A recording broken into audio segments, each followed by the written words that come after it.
estamos en las afueras del consultorio Villalegre, en Pedro de Valdivia. Este es uno de los 9 puntos de vacunación que hay en estos momentos en Temuco, habilitados por el municipio. Fue más de una decena, mucho más de una decena los que se habilitaron en gimnasios. Recordemos, en el momento más complejo de la pandemia, ahora son 9 los que quedan habilitados y que ya comenzaron a suministrar esta vacuna bivalente, ¿cierto? Que es la nueva vacuna que se va a comenzar a inocular en estos momentos a las personas que tienen enfermedades inmunosuprimidos, ¿cierto? Y al personal de salud, proceso que se va a extender hasta la próxima semana con estas primeras personas y después se va a ir haciendo el calendario. Es importante señalar que se pueden combinar con las vacunas o con el proceso de vacunación que teníamos, pero no es recomendada como vacuna primaria, sino que viene ya como un apoyo al proceso de vacunación. En el caso, aquellas personas que tienen las primeras dosis, se tiene que esperar 16 semanas para poder inocular con esta vacuna bivalente, y en el caso de aquellas personas que tienen la tercera o la cuarta dosis, la espera es de 24 semanas, independiente de la vacuna que haya recibido aquella persona. Este proceso se va a sumar, Patricio, al calendario de vacunación que tenemos año a año en nuestro país, transformándose en una más de las vacunas con las que debemos inocularnos los chilenos, principalmente durante el periodo de invierno. ¿De qué se trata este proceso? Comenzó la semana pasada.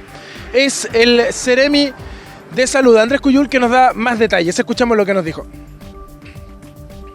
Comenzamos el proceso de inoculación por la vacuna contra COVID-19 bivalente anual, que comienza con los grupos priorizados, que son el personal de salud, quienes han sido más golpeados por esta pandemia en términos de su ocupación, su trabajo en sí mismo, y también el grupo de personas inmunosuprimidas. Eso incluye las personas que se dializan, las personas que están en tratamiento contra el cáncer, y las personas que tienen enfermedades autoinmunes, y así también las personas que han tenido trasplante de órganos sólidos como el corazón, el hígado, el riñón, y también trasplante de médula ósea.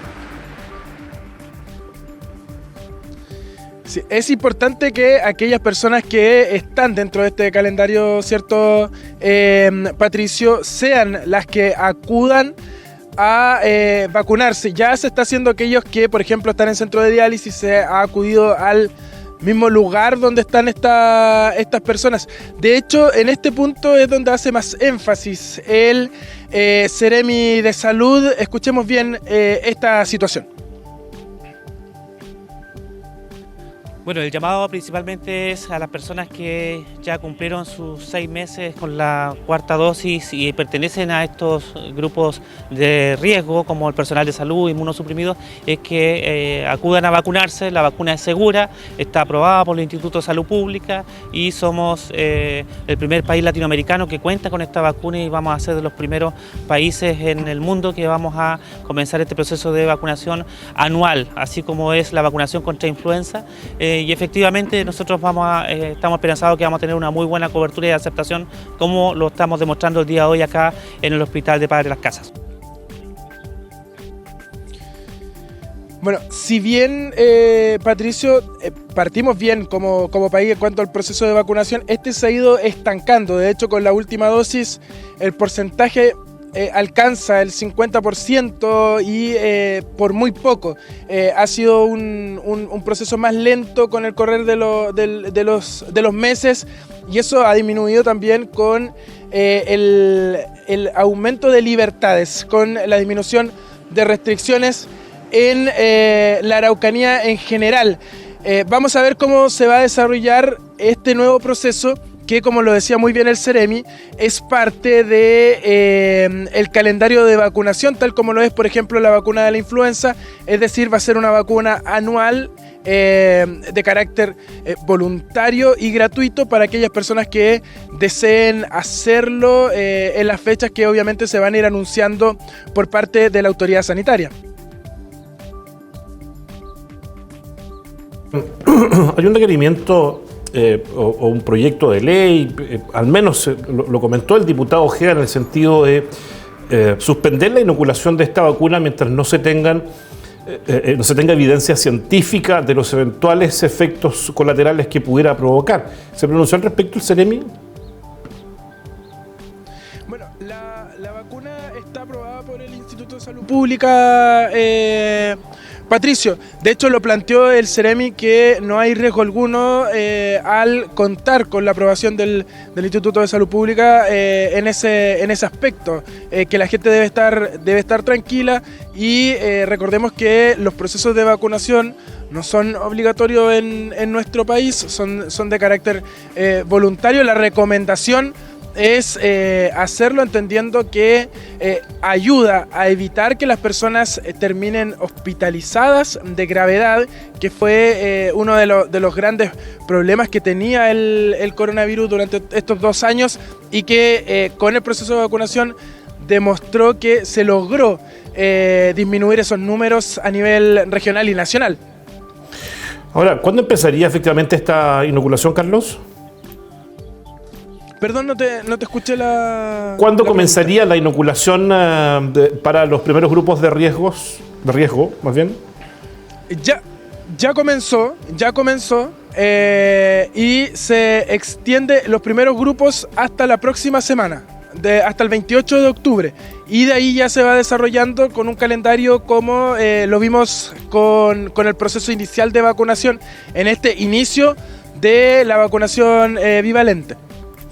Ahora, sucede una cosa parecida, ¿no?, a lo que pasa con la inoculación de vacunas, por ejemplo, el plan regular de vacunación en Chile, pero particularmente con lo que pasa con la vacuna de la influenza, en que se vacunan los grupos de riesgo de manera gratuita y eventualmente, si uno quiere vacunarse, puede comprar efectivamente esta vacuna. ¿Va a pasar lo mismo para la población que no representa riesgo, que no tiene complejidades de salud que amerite entonces la inoculación de manera gratuita? De momento es gratuita para todos, por lo que planteó el Ceremi. De momento. Obviamente va a depender de cómo se vaya sumando en el plan de vacunación nacional, que funciona, como tú muy bien lo explicas, con algunas que se puedan comprar, especialmente para aquellas personas que no son de riesgo. Pero de momento está garantizada de manera gratuita, fue lo que planteó el Ceremi. Ya, pues vamos a estar atentos entonces a lo que suceda con eso. Carlos, por otra parte, ¿alguna información de lo que está pasando en el centro hasta ahora? En estos momentos, algunos cortes de tránsitos, la marcha, que era de alrededor de 100 personas, estaba en Caupolicán con Manuel Montt, recorriendo las calles del lugar, en lo que conocimos hace 3 años como la zona cero, ¿cierto? Uh-huh. En la capital de la Araucanía es donde estaban en estos momentos. A eso se suma algunos incidentes en horas de la tarde, al mediodía para ser más exacto, a eso de las 14 horas en Francisco Salazar y en calle Uruguay, donde hubo cortes de ruta, pero más que eso hasta el momento no ha sucedido. No sé si en Sala de Dirección podemos presentar, mostrar un tuit de Transporte Informa Región de la Araucanía, donde se hace mención efectivamente al corte de tránsito en algún punto del centro de la ciudad, por efectos de por mantener informados a nuestros televidentes que quieran efectivamente transitar por esas vías. Bueno, el tuit en lo grueso dice: precaución en Red Centro, se registran peatones en las vías de las siguientes intersecciones: Vicuña Maquena, Manuel Montt, Manuel Bulnes, Manuel Montt. Prefiera otras rutas, dice entonces Transporte Informa Región de la Araucanía. Ahí estamos viendo la información, Carlos. Reiteramos esto a las 18:02 minutos, hace poquito más de 10 minutos. Precaución entonces en Red Centro, se registran peatones en las vías en las siguientes intersecciones: Vicuña Maquena, Manuel Montt, Manuel Bulnes, Manuel Montt. Prefiera otras rutas. Muy en sintonía con lo que anunciamos al principio, Carlos, de que las micros están desviándose, micro y locomoción colectiva en general, por San Martín, luego Filippi, para retomar hasta Avenida Alemania, las que se dirigen a estos sectores de la ciudad. Sí, recordemos que eran 3 las manifestaciones que estaban llamadas para esta jornada. Una de ellas estaba programada para las 12 del día, que en definitiva no se realizó por el centro de la ciudad, y las otras en horas de la tarde, una en la Plaza del Hospital, otra en la Plaza Aníbal Pinto. Eran las convocatorias que habían para este día. Por lo menos lo que hemos podido presenciar, no han sido tan masivas estos llamados a manifestarse hasta el momento. Se estarían produciendo a esta hora algunos incidentes, quemas de neumáticos y otros en estos puntos de la ciudad, Carlos. Entonces el llamado con mayor razón es a la precaución de los automovilistas y peatones de preferir vías alternativas para no encontrarse con este tipo de incidentes, ¿verdad? Sí, efectivamente ese es el llamado a tratar de, ya tú decías, un par de intersecciones, a evitar esas zonas para también evitar algunos malos ratos y largas esperas, principalmente por los desvíos que se están realizando en distintos puntos de la ciudad. Ya pues, Carlos Hernández, gracias a Carlos Morales en la cámara y a Salvador Rubilar, ¿está en la conducción del vehículo? No, andamos con Anita María Aravena. Anita María Aravena, saludos para Anita María Aravena entonces. Hasta mañana, muchachos, que estén bien. Que estén muy bien, hasta mañana.